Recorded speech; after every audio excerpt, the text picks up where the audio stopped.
Good morning. You're listening to Slices of Wenatchee.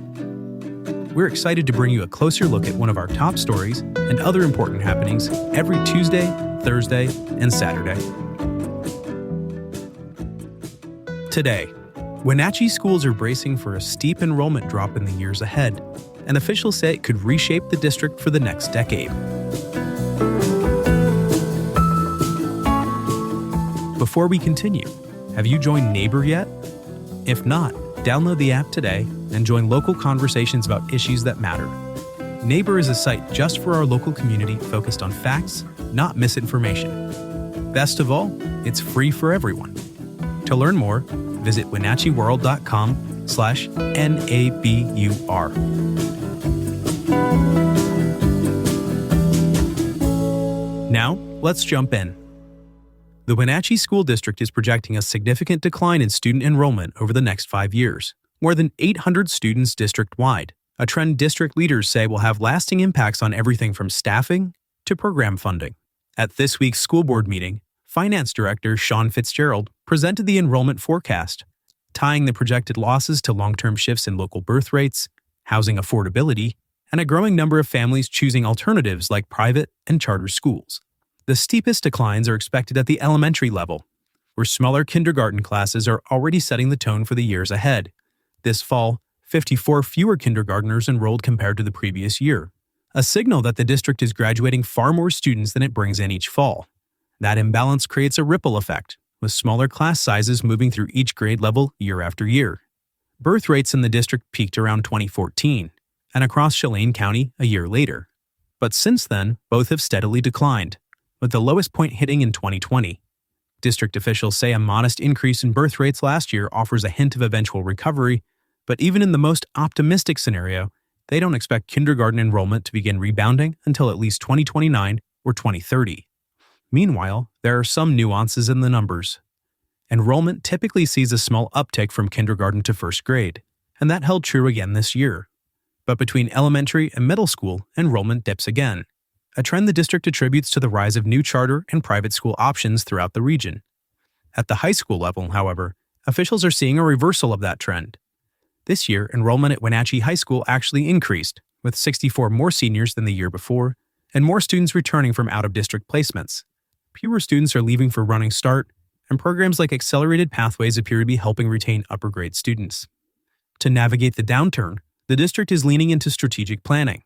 That means reallocating resources, expanding offerings like Valley Academy and specialized tracks in the high school, and staying closely engaged with a committee of local stakeholders.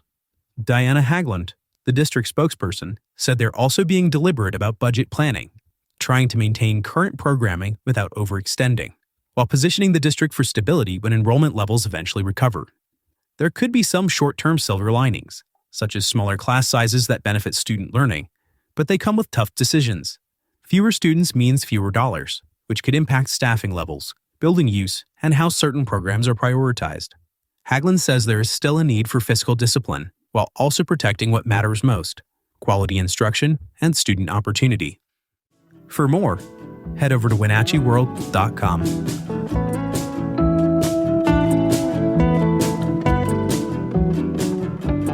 Are you passionate about the issues shaping North Central Washington?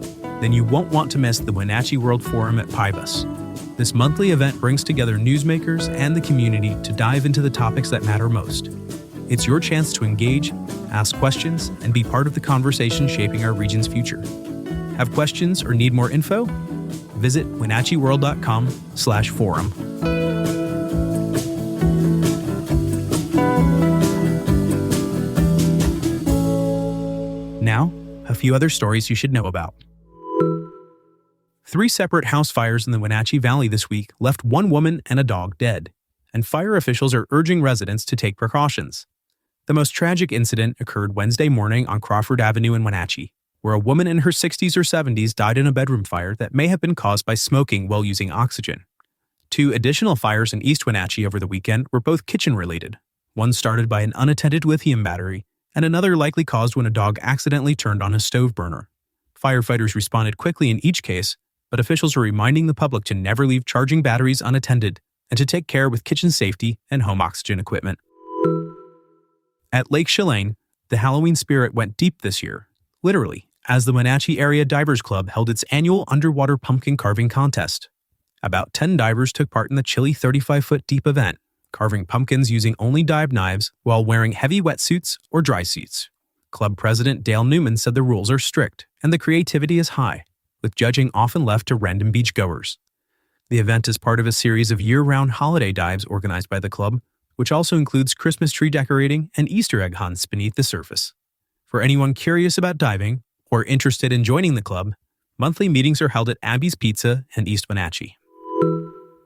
The Chelan-Douglas Regional Port Authority has rejected a $37.5 million offer from Chelan County, aimed at halting the creation of a tax increment financing district in Malaga. The county's proposal would have spread the funds over 25 years to help offset the impact on junior taxing districts like local libraries and the Wenatchee Valley Fire Department. But the port says the money wouldn't come close to covering the $200 million in infrastructure investments needed to attract new private development. The two sides remain at odds, with the issue now in Douglas County Superior Court. County commissioners argued the district would strain public services, while the port maintains that the long-term economic gains are worth the trade-off. With Election Day coming up on November 4th, ballots are already in the hands of Washington voters. This cycle includes a proposed constitutional amendment on how the state manages long-term care funds, plus local races for school boards, city councils, and mayoral seats across Chelan and Douglas counties. Washington is a vote-by-mail state, and drop boxes are open until 8 p.m. on election night. For a full list of candidates, drop box locations, and ballot tracking, head over to votewa.gov. And for in-depth reporting on all the local races, including Q&As with school board and city council candidates, be sure to visit WenatcheeWorld.com for our complete election coverage.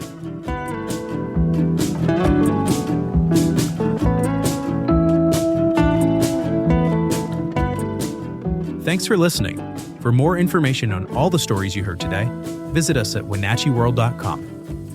The Wenatchee World has been engaging, informing, and inspiring North Central Washington communities since 1905. We encourage you to subscribe today to keep your heart and mind connected to what matters most in North Central Washington. Thanks for starting your morning with us, and don't forget to subscribe to Slices of Wenatchee wherever you listen to podcasts.